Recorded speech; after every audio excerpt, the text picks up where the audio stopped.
ለጌታችንና ለመድኃኒታችን በኢየሱስ ክርስቶስ ይሁን። በዚህ ቀን እስቲ አምልኮ የሚለውን እንመልከተው። ከዘጸአት ምዕራፍ 23 ቁጥር 25 ላይ ተነስተን አምልኮን ስንመለከተው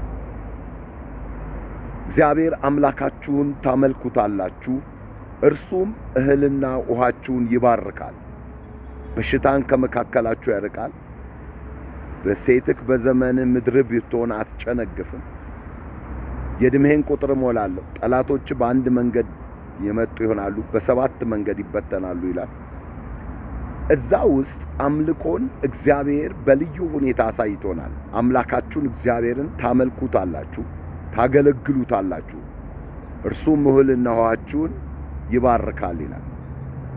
ወገኖች አምልኮን ስንመለከተው በተለያዩ መልኩ ለእግዚአብሔር የምንሰጠው መስዋዕት ነው። ዝማሬ ብቻ አምልኮ አይደለም።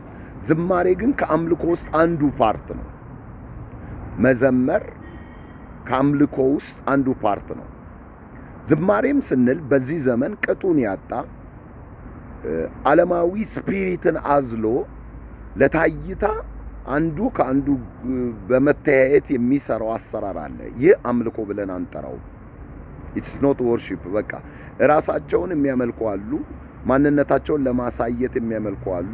ያ አይደለም። ያኛውን ነው ራሳቸውን ለማሳየት ራሳቸውን የሚያመልኩ ነው ያልኩት።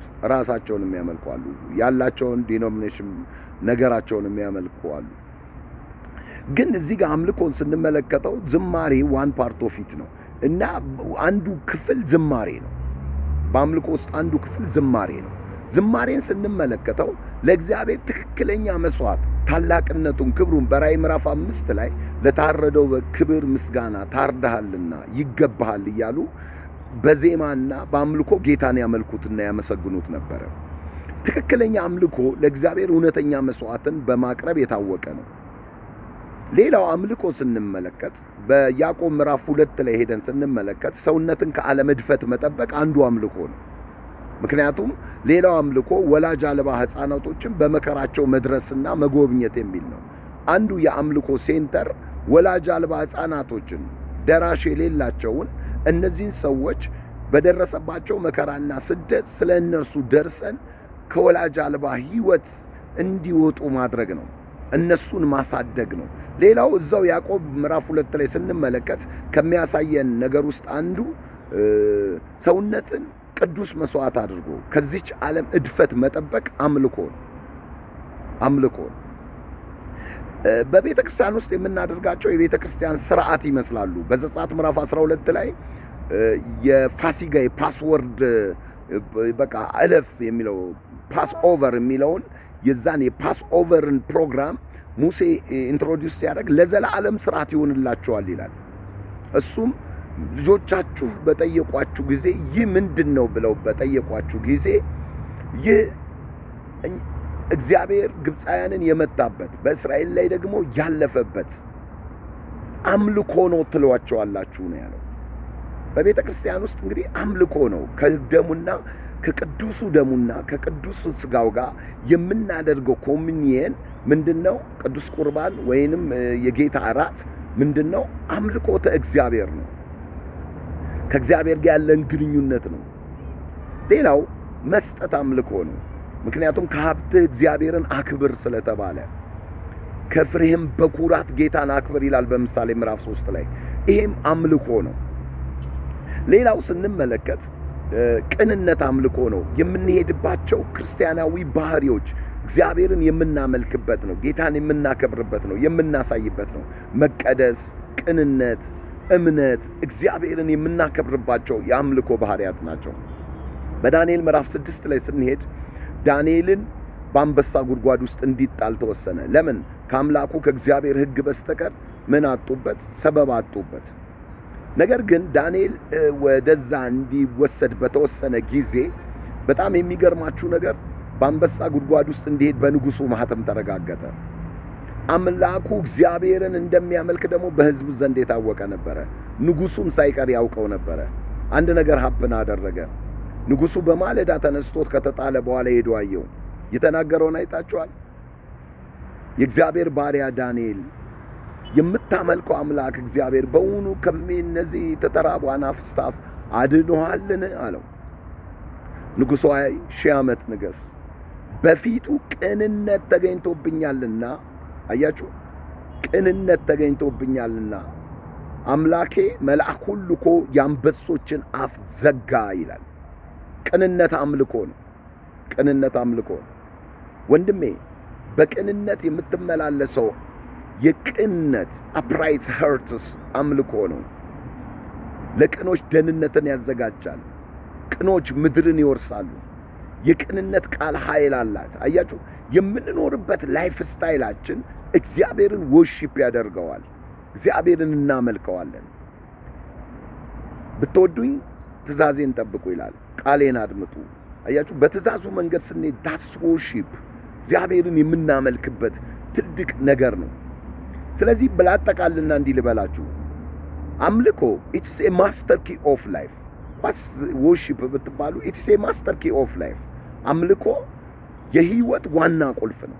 ዋና ቁልፍ ካላችሁ የደጃችሁን በር ትከፍታላችሁ፣ የሳሎናችሁን በር፣ የካዝናችሁን፣ የኦፊሳችሁን፣ የመኪናችሁን።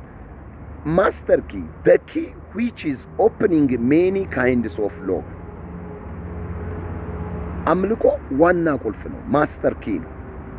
ወደ ዘጸአት ልመልሳችሁ 23:25 ላይ አምልኮ ማስተር ኪ ነው ስንል the key which is opening many kinds of lock፣ ምንም አይነት የተዘጉ ነገሮችን መክፈት የሚችል ኪ ነው አምልኮ።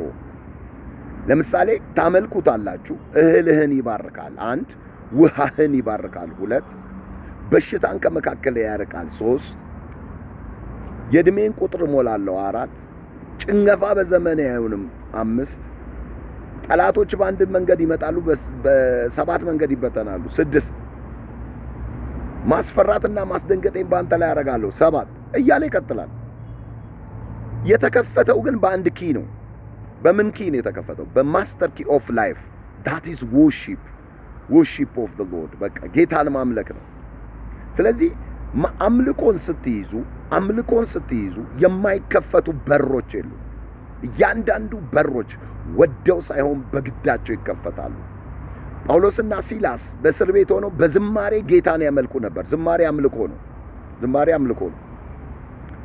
እግዚአብሔር የወይኑ መሰረት አናወጠው። ወይኑ መሰረት ይናወጥ ብለው ምን አላሉም? አልጸለዩም። ነገር ግን የወይኑን መሰረት አናወጠው እግዚአብሔር። ዛሬም አንድ ነገር ልበላችሁ፣ የወይኑ መሰረት ይናወጣል። የታሰሩ ይፈታሉ።